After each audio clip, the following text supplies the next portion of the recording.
you know. Out there in that area, out there where that Jack Brooks building is and all that, there was trees out there. Okay, Yeah. where the Jack Brooks building is. You mean where the camp fair? Yeah. ground Oh, where is? that, oh. Yeah. Yeah. Yeah, there was There trees. was trees on there Okay. when I was young, but they knocked them all down. They knocked them all down. Took it- Well, when they dug the canal. There's so many things up in here that you can't see them. Up in this area? You see, there's not here, like I'm talking about the theater and all that, where you can see there's no theaters here. Mm-hmm. Only maybe some small area where they made for people that was in the hospitals. Well, it makes sense to me that this was probably the black area. The black soldiers, can you tell me how, the troops were segregated, so when the black soldiers marched, they have their own... They had their own area. There's a lot of these open spaces here was training areas, Right. you know, for each different company, because you had a lot of soldiers training at one time. Do you have any idea how many, were there a lot less barracks for black soldiers? There were a lot less black soldiers, Yes, I would have thought. there was less barracks for black soldiers A rather small area compared to, you know. compared to something like Yeah. this. This is a big Did you area ever right go here. in that area also? Did you repair it all? I don't remember going in the black area. You just kind of knew it was I've there? been by there and Uh-huh. seeing, you know, where they might have some of the white soldiers was on a detail picking up garbage in the black area. Well, you know, how they was at that time. Right, right. They didn't have much use for me. Uh-huh. And they They kept them. also had a guard riding the garbage trucks. When they Oh, pick up really? garbage in that area, they had a Because guard. the white people would fear. And then Mhm. also they had black soldiers picking up the white garbage Mhm. with a guard on all the trucks, so that nothing happened. Incredible. Incredible. It was a different time, wasn't it? Right. Yeah. Do you think, you're thinking maybe this was the area that it would have had fences around it? Well, I'm thinking it is, Uh-huh. but, But so it was kind of close to the hospital. right. Yeah. Yeah, that area, it was close Where to the the hospital prison- area, Uh-huh. where the prisoners was. But as you can see here, there's no fencing around it at that time, because there was no fence put around nothing until they brought the prisoners in, Mm-hmm. and that didn't happen right away. There was a war going on, a very terrible war. Can you tell us about just the feeling in the country at that time? Was it a united feeling? Can you just tell us something about it? Well, I don't really know, but things wasn't so good back there. Okay. You know, in 1942 in the times, things was bad in the Philippines and there, you know, where some of those Corregidor and Bataan, all them had done fallen, Mm-hmm. and things wasn't so good. The morale wasn't so high at first. But do you feel that most of the soldiers were committed to what they were I doing? think most of them was, yeah. Mm-hmm. And they were, I think most of them and the was. civilians that were working there, you must have felt you were contributing, you know, more than just a paycheck. In other words, Well, yeah. what you were contributing to the war effort, Right. you know. And See, I had done applied for a job at Camp Wallace before they took me to be examined for my Army service. mm-hmm. And then when I was rejected, then I went on about getting this job over here with the help of Mm-hmm. the man that was my boss, Fred Butler, and there was two butlers that was head of the carpenter business. The whole carpenter area was all in charge. Butler, was that him? One of them was Fred Butler, and then there was another one named Alfred Butler from Galveston. Okay. They were the head of the whole carpenter Carpentry. repair work. Do you know if any of them? No man did not lie. Well, you're I- Were they brothers? No, they wasn't brothers. They weren't even? The Alfred Gordy was the uncle to Fred Butler. Oh, I mean, Alfred Butler was the uncle. oh, okay. Uncle and Fred nephew. And they were in charge of all the They was in charge of all carpenter work repairs. apartment repairs. We might ought to put that down. Butler, Yeah, Fred and Alfred. I'm You sorry said- that I can't tell you You much told us about you ate it. the German prisoners. Did you also eat with the American prisoners sometimes? I mean, the American soldiers. Oh, yeah. Excuse me. Yeah. We eat there all the time. That was a cinch. Did you enjoy that? Oh, great. Yeah. They did. And what kind of things did they like to talk to you? And- You know, money was no object. Take The care of the soldiers troops. was fed with the best. That's good.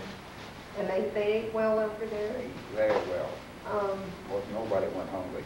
You might want to talk about the economy in this area before the war and how the war changed it and provided jobs. Can you tell us? Well, I guess the economy here was way down. Well, it was down everywhere. I mean, we were coming out of the And then, you know, when Camp Wallace came in, that gave so many extra jobs and everything. Yep. Because there was lots of people working inside the camp. Mm-hmm. Yeah, I talked to some sisters, Stony sisters, and they said, you know, that they would have probably just worked on the farm, and that they had no hope of getting a job, and that was half all. You know, at that time, early then, and all the plants in Texas City, well, there wasn't too much going on right What were in those they? years. Yeah, well, I guess they were producing gas for the troops mainly because you couldn't even buy gas too much. I mean, it was rationed what needed. Well, I suppose, well, they was producing the gas, I suppose it was brought over here to Camp Wallace, what they used, or whatever. Mm-hmm. You know. So Camp Wallace did benefit a lot of people in the area as far as providing work. Man, they sure did. A lot of people probably never would have had work. Did you ever get over to the wind race while you, I worked at the Brent Waste for just a very short time. did you really? And What, doing a construction thing? yeah, constructing, all we were doing, building the foundations for the big hangar. Oh, for the big And when that was done, I got Wow. laid off because all the rest of it was steel stuff, Uh-huh. rigging and all that kind of stuff. This was probably before the Navy people even were there. Yes. It was. That was another swamp hole out there. Mm-hmm. Yeah, I bet it was.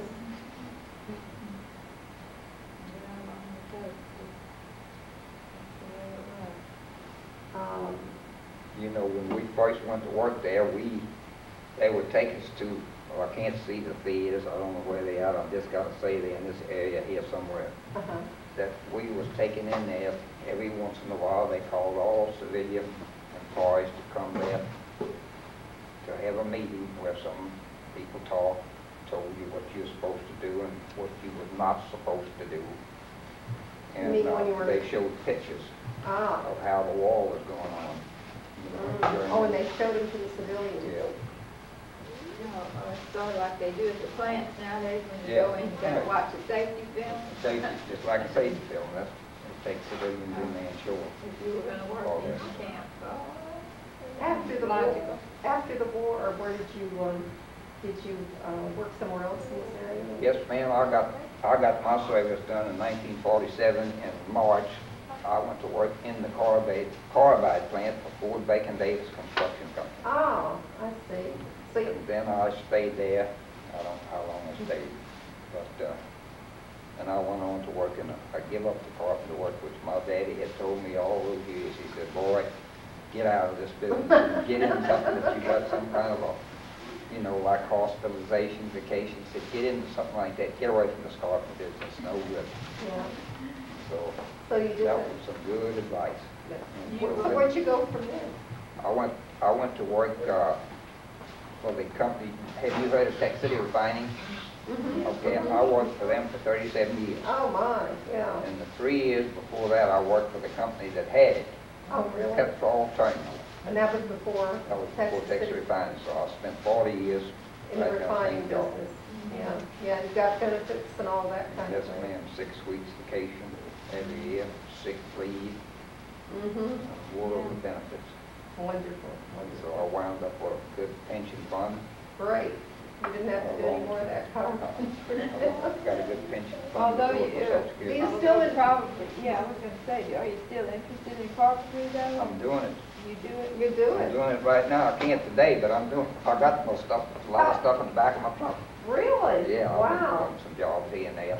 Really? That's great. Well, you look You awfully do healthy. mostly like, I like mostly house residential, repair, that's what I like. repair? Somebody asked me when I was gonna quit, I said, I'm gonna Well, I die. know people I'm that are gonna die always, doing carpenter work. Yeah, if you. well, what my I love. daddy got Mhm. carpentry. That's my first and love, he, carpentry. He always, and he quit the plants to, he come open his own carpentry.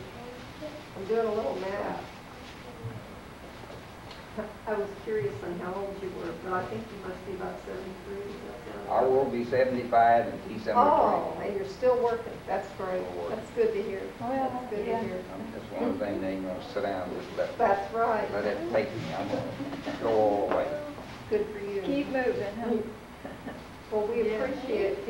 Is there anything else that you can think of that you think might be, you'd like to? I don't know anything much more than what we covered about, you know, the hospital area and all these other areas. But I think you're right. This I'm area thinking more this than is- likely. This is where some of the main things was. Mhm. That's what I But was you trying see, to get at. you see one section of Barracks. barracks down here. Mhm. And then all of this is not barracks where soldiers No. was. Most of them is things where you had theaters. This was sort of the recreational I think so. area. Yeah. Wasn't there a guest house out there? too? Yeah, there's a guest house there. And that's where the Army, the wives and the sweethearts would come? When they came down to, you know, to visit Mhm. the soldiers or whatever, that's where they stayed, in the guest house. Mhm. They had to make their reservations ahead of time, and then, you know, they was allowed to stay just so many days, and then a new group And then a new group could come in. What was the average time, you know, you said you were here more when the Navy, right? Well, both, Army and Navy. When it was the Army, what was their average stay? 6 weeks, somebody told me. Do you remember anything like that? Training. 8 weeks 8 weeks. was the average. Average was, but it could vary, couldn't it? It could But vary, that's it could vary up to 13 weeks Oh, really? for some advanced training, No. which carried them up to 13, you Mm-hmm. know, on some of the big guns and all that kind of stuff. And Right. things like that took more training than Then some of the, yeah, it depended what unit they were going and where they were going on how long they'd be here, but. it averaged from 8 to 13 weeks was a basic training period. Was there a train that actually went out to the base, or did it come up to the base? Where were the train tracks like in relationship? Well, didn't they basically operate from the depot in Yes, Hitchcock? Yeah, they came from there. But wasn't there spurs that went out? Yeah, there was spurs over there. There was also spurs that came in there that brought supplies Right. and So everything. the troops, some of the troops have told me they never really even saw the depot, but they got off before then. Would Yeah, that be right? they had some Came in. deals that came off at the base. Right. They came into the base before they went up to the depot. And I think it's the same spur maybe that ran to, Well, there's out one, here. there was. And I think it yeah, ran both went back. ways. Yeah. I really do. That's all I can It figure. was being taken out evidently wrong. So you had trains, actually, cars unloading out there at the base. They had something that went right out there. Supplies, That's Uh-huh. what I was trying to like you figure out. seen that thing over there I was telling you about it wasn't, that thing said that before they got that ice house over there, that a lot of their meat and stuff was supplied at, was stored at camp, for profit. For profit. Before they had Oh, this in right. place. Right. And there's one of the pictures that they showed that. Maybe. You know, also doing, I don't know when the Navy left this here, but sometime after the explosion in 1947, they had all these bodies stored at the ice house at Camp Wallace, Yeah, it's incredible. waiting for people to Right. identify them. To identify. And they, I think they kept them there for 1 year, and then that's when they had the mass raid. Kept them as long as a year out there? Yeah, I it was a didn't big know that. identification problem, Yeah. I remember. Because there were Anybody people that that never wanted got to. to There were a identify. lot of them, yeah. Oh, really? I didn't know that. Anybody that wanted to come out there, if they thought they could identify a body or something, they could come out there, So that, and they'd take them, give them a chance, you know, and then after the year's time, I guess they